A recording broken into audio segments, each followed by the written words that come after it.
నమస్తే, welcome to ANN. నేను లక్ష్మీనాగ్ నరహర్శెట్టి. బులెటిన్లో ముందుగా హెడ్లైన్స్.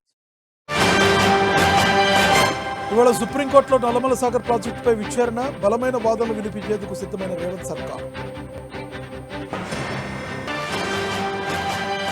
ఉత్తరాదిని వణికిస్తున్న చలి, ఢిల్లీలో రోజు రోజుకి పడిపోతున్న ఉష్ణోగ్రతలు.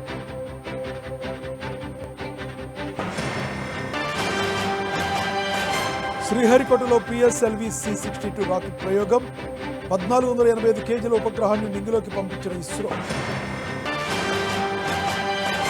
అమెరికాకు ఇరాన్ హెచ్చరిక, తమపై దాడి చేస్తే ఇజ్రాయెల్ను లక్ష్యంగా చేసుకుంటామని వెల్లడి.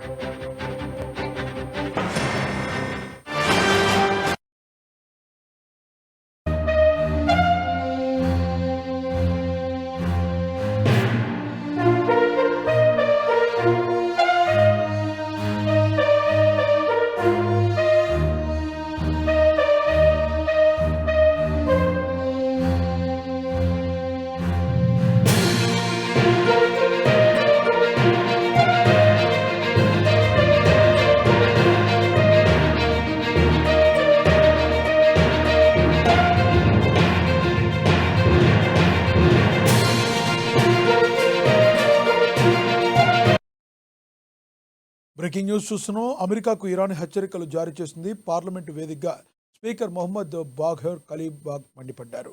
అమెరికా దాడులకు దిగితే తాము ప్రతి దాడులు చేస్తామని హెచ్చరించారు.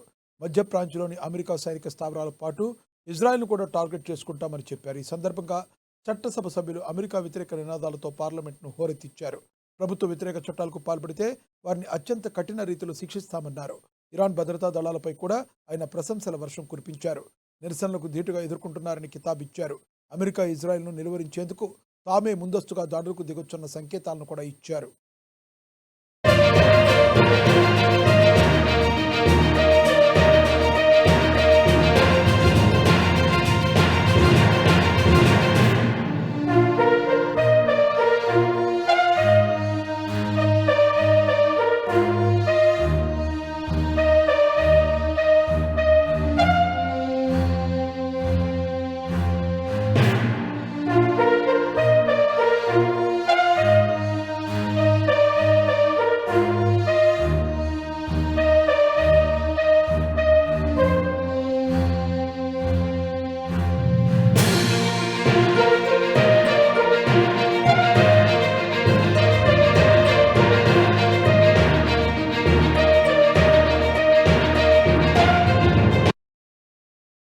అమెరికాకు ఇరాన్ హెచ్చరికలు జారీ చేస్తుంది.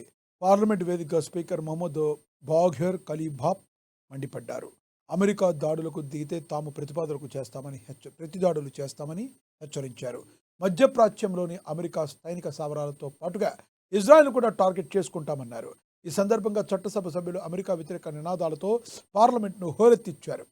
ప్రభుత్వ వ్యతిరేక చర్యలకు పాల్పడే వారిని అత్యంత కఠిన రీతిలో శిక్షిస్తామని తెలిపారు. ఇరాన్ భద్రతా దళాలపై కూడా ఆయన ప్రశంసల వర్షం కురిపించారు. నిరసనలు ధీటుగా ఎదుర్కొంటున్నారని కితాబిచ్చారు.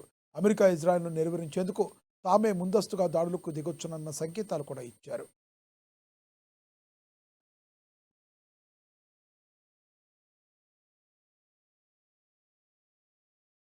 به رئیس جمهور متوهم آمریکا دارم مراقب باش مشاوره هایی که به تو برای حمله به ایران میدهند از جنس مشورت هایی نباشند که گفتی مشهد سقوط کرده است.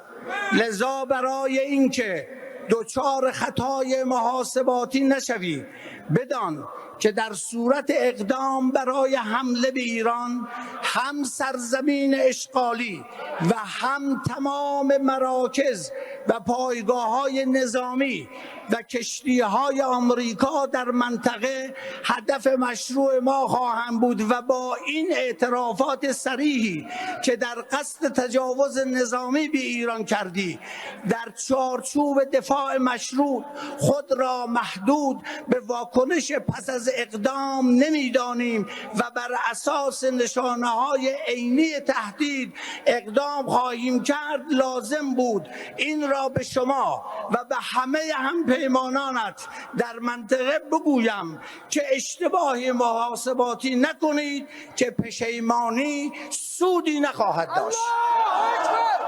الله اکبر.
ఢిల్లీలో మరో బ్రేకింగ్ న్యూస్ చూస్తున్నాం. ఏడాది తొలి పిఎస్ఎల్వి C-62 రాకెట్ను నింగిలోకి దూసుకెళ్లనుంది.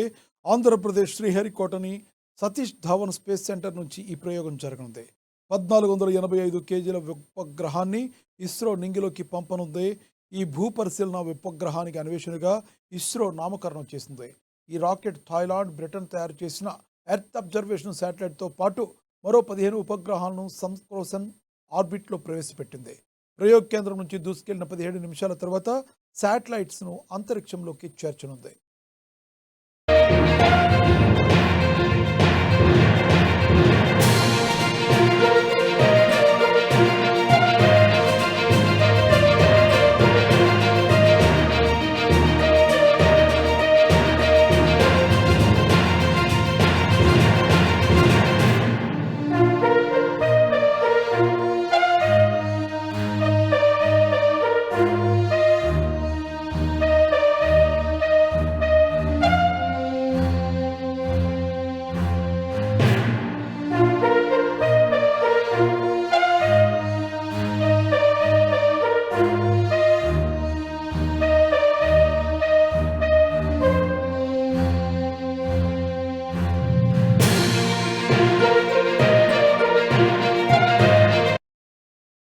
ఈ ఏడాది తొలి పిఎస్ఎల్వి C-62 రాకెట్ను నింగిలోకి దూసుకెళ్లింది.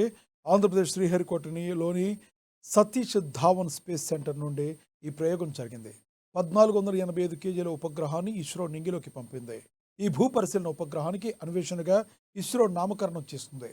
ఈ రాకెట్ థాయిలాండ్, బ్రిటన్ తయారు చేసిన ఎర్త్ అబ్జర్వేషన్ శాటిలైట్తో పాటుగా మరో 15 ఉపగ్రహాలను సన్సిక్రోనస్ ఆర్బిట్లోకి ప్రవేశపెట్టనుంది. ప్రయోగ కేంద్రం నుంచి దూసుకెళ్లిన 17 నిమిషాల తర్వాత శాటిలైట్స్ను అంతరిక్షంలోకి చేర్చనుంది.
బ్రేకింగ్ న్యూస్ చూస్తున్నాం. తెలంగాణలో మున్సిపల్ ఎన్నికల నేపథ్యంలో కాంగ్రెస్ అధిష్టానం దృష్టి సారించింది.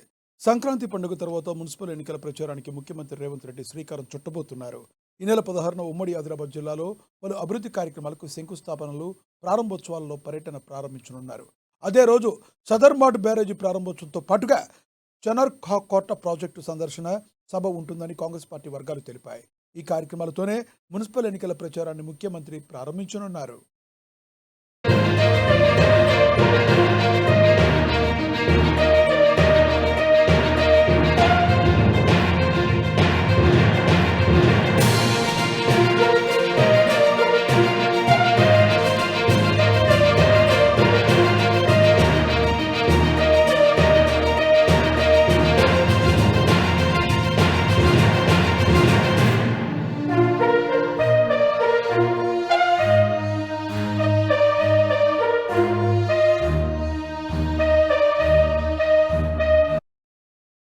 తెలంగాణలో మున్సిపల్ ఎన్నికల నేపథ్యంలో కాంగ్రెస్ అధిష్టానం దృష్టి సారించింది. సంక్రాంతి పండుగ తర్వాత మున్సిపల్ ఎన్నికల ప్రచారానికి ముఖ్యమంత్రి రేవంత్ రెడ్డి శ్రీకారం చుట్టబోతున్నారు. ఇదే విషయానికి సంబంధించి మరింత సమాచారాన్ని మా ప్రతినిధి హరీష్ ఫోన్ ద్వారా అందిస్తారు. హరీష్, చెప్పండి, రేవంత్ రెడ్డి యొక్క ప్రచారం ఎప్పటి నుంచి జరగబోతుంది, ఏ విధంగా ఆయన షెడ్యూల్ ఉండబోతుంది? రైట్ లక్ష్మ, కాంగ్రెస్ పార్టీకి సంబంధించి కూడా ఇప్పుడు మున్సిపల్ ఎన్నికల పైన ఫోకస్ చేసిన నేపథ్యంగా వచ్చింది. ఎందుకంటే స్థానిక సంస్థల ఎన్నికల్లో కాంగ్రెస్ పార్టీ 67% ఘన విజయం సాధించిన నేపథ్యం కావచ్చు, అదే జోష్ ను కంటిన్యూ చేస్తూ మున్సిపల్ ఎన్నికలను క్లీన్ స్వీప్ చేసే విధంగా కూడా ప్రణాళికలు రచించారు.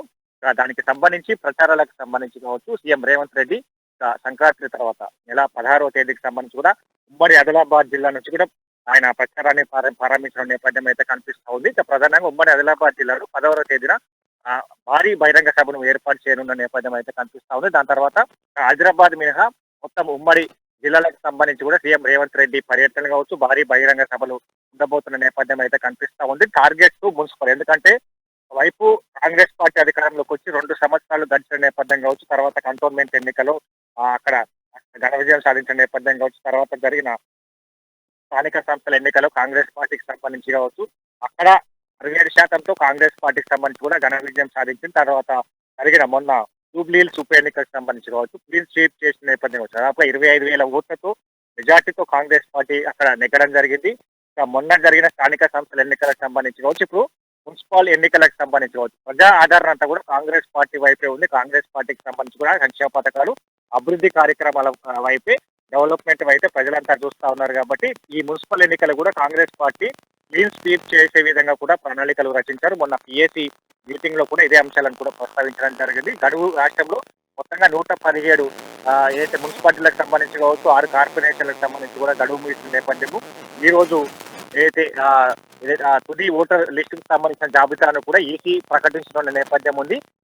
ఫిబ్రవరిలో మున్సిపల్ ఎన్నికలు జరగబోతున్న నేపథ్యం అయితే కనిపిస్తా ఉన్నది. కాబట్టి ఈ నెల 20వ తేదీకి సంబంధించి కూడా నోటిఫికేషన్ జారీ అయ్యే అవకాశాలు అయితే ఉన్నాయి. కాబట్టి దానికంటే ముందే ఎన్నికల ప్రచారాన్ని కాంగ్రెస్ పార్టీ సిద్ధమైంది. మొత్తంగా ఉమ్మడి జిల్లాలకు సంబంధించిన పర్యటనలు కావచ్చు, పూర్తి స్థాయిలో కాంగ్రెస్ పార్టీకి సంబంధించి 2 సంవత్సరాల్లో ఏ విధంగా డెవలప్మెంట్ చేసుకుంటూ వచ్చింది, అభివృద్ధి పథకాలు కావచ్చు, అన్నిటిని కూడా ప్రజాక్షేత్రంలో వివరించే విధంగా కూడా వ్యూహాలను సిద్ధం చేశారు. అభ్యర్థులకు సంబంధించి కావచ్చు, ఎందుకంటే ముందు నుంచి కూడా కాంగ్రెస్ పార్టీ గెలుపు గుర్రాలకే టికెట్లు ఇస్తా వస్తున్న నేపథ్యం కావచ్చు, ఇప్పుడు కూడా అదే అంశాన్ని కూడా తీసుకొచ్చారు. దాదాపు అన్ని ఏదైతే మున్సిపాలిటీలకు సంబంధించి అభ్యర్థుల ఎంపిక ప్రక్రియ పైన కూడా ఏదైతే అబ్జర్వర్లను అక్కడ పంపించనున్నారో, అబ్జర్వర్లకు సంబంధించి కూడా ఎవరైతే ఆశాభావాలు ఉన్నారో వారికి సంబంధించి పాజిటివ్ నెగిటివ్ అంశాలకు సంబంధించి కూడా ఆ నివేదికను సిద్ధం చేసి టీపీసీసీ కావచ్చు, ఏఐసీసీకి ఆ నివేదికకు సంబంధించి కావచ్చు, ఎవరైతే గెలిచే అభ్యర్థులు ఉన్నారో వాళ్ళకి ఆ టికెట్ ఇచ్చే విధంగా కూడా ఇప్పుడు మున్సిపల్ ఎన్నికలకు సంబంధించిన కాంగ్రెస్ పార్టీ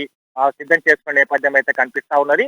మొత్తంగా గెలుపు గుర్రాలకు, ఆశాభావులకు సంబంధించి కావచ్చు, అంటే గెలిచే వారికి అభ్యర్థులు కావచ్చు, మరోవైపు ఎన్నికల పైన కూడా ఫోకస్ చేసిన నేపథ్యం కావచ్చు. ఎందుకంటే మొన్న ఖమ్మం జిల్లాకి సంబంధించి పూర్తి స్థాయిలో కార్పొరేటర్ 44 మంది కార్పొరేటర్లకు సంబంధించి కూడా బీఆర్ఎస్ పార్టీ నుంచి మంత్రి తుమ్మల నాగేశ్వరరావు సమక్షంలో గాంధీ భవన్ లో పిసిసి చీఫ్ మహేష్ కుమార్ గౌడ్ సమక్షంలో కాంగ్రెస్ పార్టీలో చేరడం జరిగింది.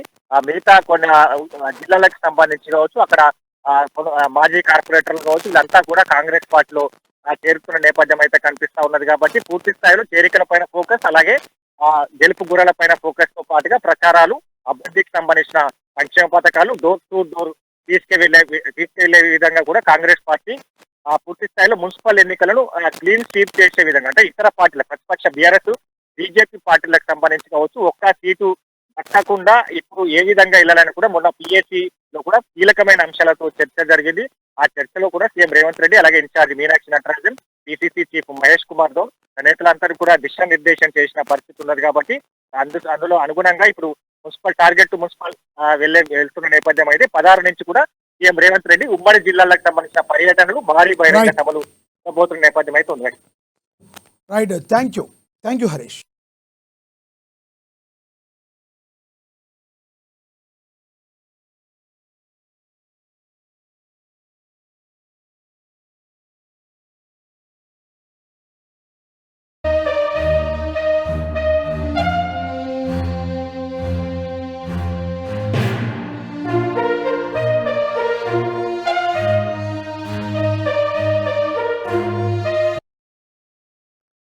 బ్రేకింగ్ న్యూస్ చూస్తున్నాం. దేశంలోని ఉత్తరాది రాష్ట్రాలను చలి తీవ్రంగా వణికించేస్తుంది. దేశ రాజధాని ఢిల్లీలో ఉష్ణోగ్రతలు కనిష్ట స్థాయికి పడిపోవడంతో ప్రజలు గజగజలాడిపోతున్నారు. ఢిల్లీలోని ఆయా నగర్లో ఈ సీజన్లోనే అత్యల్పంగా 2.9 డిగ్రీల సెల్సియస్ ఉష్ణోగ్రత నమోదైంది. ఉదయం వేళల్లో దట్టమైన పొగమంచు అలుముకోవడంతో విజిబిలిటీ తగ్గిపోయి వాహనదారులు తీవ్ర ఇబ్బందులు పడుతున్నారు. ఈ పొగమంచు ప్రభావం విమాన రైలు సర్వీసులపైన కూడా పడటంతో పలు సర్వీసులు ఆలస్యంగా నడుస్తున్నాయి. రానున్న 2-3 రోజుల్లో ఢిల్లీ చలి తీవ్రత మరింత పెరిగే అవకాశం ఉందని వాతావరణ శాఖ ఎల్లో అలర్ట్ జారీ చేసింది.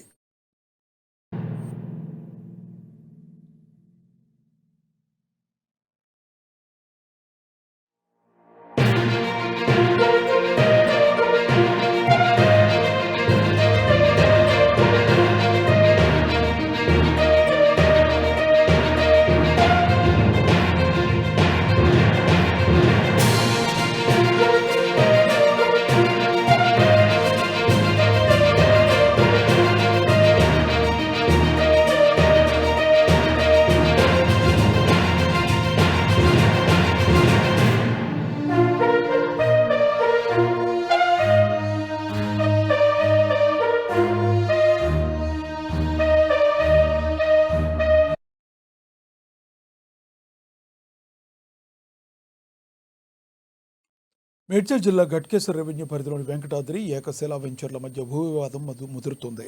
ఇరు వర్గాల మధ్య పరస్పర దాడులు జరగడంతో స్థానికంగా ఉద్రిక్తత నెలకొంది. ఈ నేపథ్యంలో వెంకటాద్రి టౌన్షిప్ యజమాని వెంకటేశ్వర్లు మాట్లాడుతూ తమ లేఅవుట్కు సంబంధించి అన్ని రకాల అనుమతులు పత్రాలు ఉన్నాయని ఆయన స్పష్టం చేశారు. పక్క వెంచర్ నిర్వాహకులు కావాలని గొడవ సృష్టిస్తున్నారని, బయట వ్యక్తులను తీసుకొచ్చి దాడులకు పాల్పడుతున్నారని ఆరోపించారు. ఈ వివాదంపై ఎంపీ ఈటెల రాజేందర్ స్పందించి తమకు న్యాయం చేయాలని కోరారు.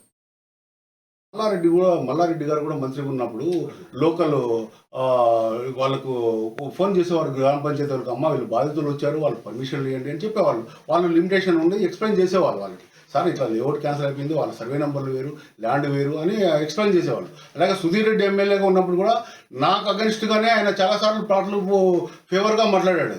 వాళ్ళకి పర్మిషన్లు ఏంటి, ఇట్లా ఇవ్వండి. వాళ్ళకి ఆర్డర్లు ఉన్నాయి, పర్మిషన్ ఇవ్వద్దు అని. హైకోర్టు ఆర్డర్లు ఉండగా లోకల్ అథారిటీ పర్మిషన్ ఇవ్వలేరు, హెచ్ఎండినే ఇవ్వలేరు. పొరపాటుని ఇచ్చినా కూడా ఇలా హెచ్ఎండి వాళ్ళు క్యాన్సిల్ చేశారు. బిల్డింగ్ పర్మిషన్లు ఎల్ఆర్ఎస్లు కూడా బై మిస్టేక్ ఇచ్చినా కూడా ఎటువంటి అయితే సుధీర్ రెడ్డి గారికి దీనికి ఎటువంటి సంబంధం లేదు. ఏ పొలిటికల్ లీడరు నాకు సపోర్ట్ లేరు, ఏ పొలిటికల్లో హైయర్ ఆఫీసర్స్ నాకు సపోర్ట్ లేరు. పైగా ఈ పోలీసులంతా నాకు వ్యతిరేకం చేస్తుంటారు. అనవసరమైన కేసులు పెట్టి నన్ను కోర్టు చుట్టూ తిప్పుతారు. ఏ ఒక్క దాంట్లో నేను తప్పు చేసినానని ఏ క్రిమినల్ కేసు నన్ను ప్రూఫ్ చేయలేదు.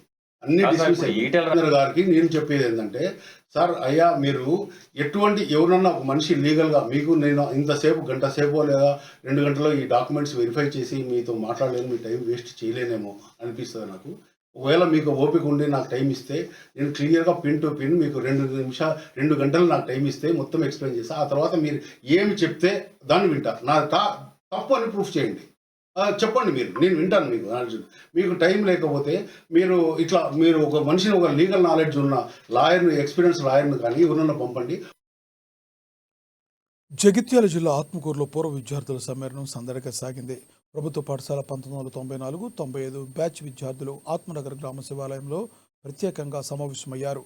ఈ సందర్భంగా తమ క్లాస్మేట్స్లో ఉన్నత పదవులు పొందిన వారిని, ఇటీవల సర్పంచ్గా ఎన్నికైన వారిని శాల్వాలతో ఘనంగా సత్కరించారు. దశాబ్దాల క్రితం విడిపోయిన స్నేహితులంతా ఒకే చోట చేరి తమ పాత జ్ఞాపకాలను నెమరువేసుకుంటూ రోజంతా ఉత్సాహంగా గడిపారు.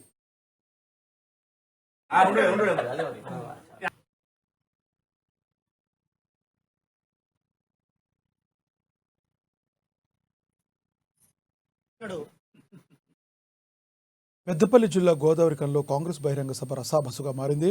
డిప్యూటీ సీఎం మంత్రులు పాల్గొన్న సభలోనే నాయకుల మధ్య విభేదాలు భగ్గుమన్నాయి. మంత్రుల ప్రసంగాలు ముగిసిన వెంటనే వేదికపైన ఇద్దరు కాంగ్రెస్ నాయకులు బాహాబాహికి దిగడం తీవ్ర కలకలం రేపింది. ఒకే డివిజన్కు చెందిన సీనియర్ జూనియర్ నాయకుల మధ్య మాటా పెరిగి ఘర్షణకు దారితీసింది. 30 ఏళ్లుగా పార్టీ జెండా మోస్తున్న సీనియర్ నాయకుడిపై జూనియర్ నేత వ్యవహరించిన తీరుతో పార్టీ శ్రేణులు విస్మయానికి గురయ్యాయి. మంత్రులు ఉన్న వేదికపైన ఈ ఘటన జరగడం ఇప్పుడు రాజకీయ వర్గాల్లో హాట్ టాపిక్గా మారాయి.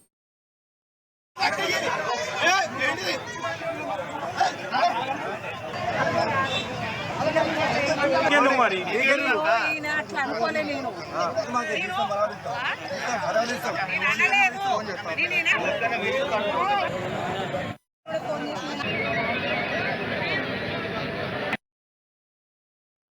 సంక్రాంతి వేళ మార్కాపురం సమీపంలోని దేవరాజుగుట్ట శ్రీ కాశీనాయన ఆశ్రమంలో మానవత్వం పరిమళించింది. దివంగత మహిళ ఆది నారాయణ రెడ్డి జ్ఞాపకార్థం ఆయన కుటుంబ సభ్యులు పేదలకు అండగా నిలిచారు. పండగ పూట ఆశ్రమంలోని పేదలకు కార్మికులు దుప్పట్లు, వస్త్రాలను పంపిణీ చేసి తమ ఉదారతను చాటుకున్నారు. ప్రతి ఏటా సంక్రాంతి సందర్భంగా తమ తండ్రి స్మారకార్థం ఇలాంటి సేవా కార్యక్రమాలు నిర్వహించడం ఆనవాయితీగా వస్తుందని ఆదినారాయణ రెడ్డి వారసులు తెలిపారు.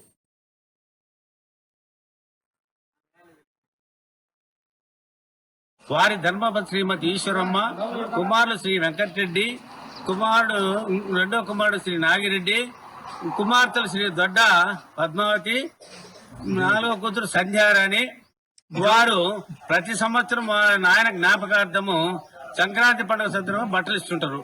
అది వాళ్ళకి ఆనవాయితీ. ఈ సంవత్సరం కూడా వాళ్ళు నాకు ముందు ఫోన్ చేసి బట్టలు తెప్పించి మన వాళ్ళందరూ పడుతున్నాడు సార్, మన కాశీనాయన మనకి ఎప్పుడు ఎల్లవల్ల కాపాడుతుంటాడు అని చెప్పి సంక్రాంతి పండుగ సందర్భంగా బట్టలు, దుప్పట్లు, టవల్స్, పంచెలు, కండవలు వాళ్ళు పూర్తిగా సహకరించినారు. ఆర్థిక సహాయంతో కమిటీ తరఫున కాశీనాయన ఆశ్రమంలో పనిచేసే సభ్యులకు మేము దుప్పట్లు, బట్టలు, పంచెలు, లుంగీలు, టవళ్ళు, స్త్రీలకు చీరలు, జాకెట్లు, దుప్పట్లు పంచినాము. వారికి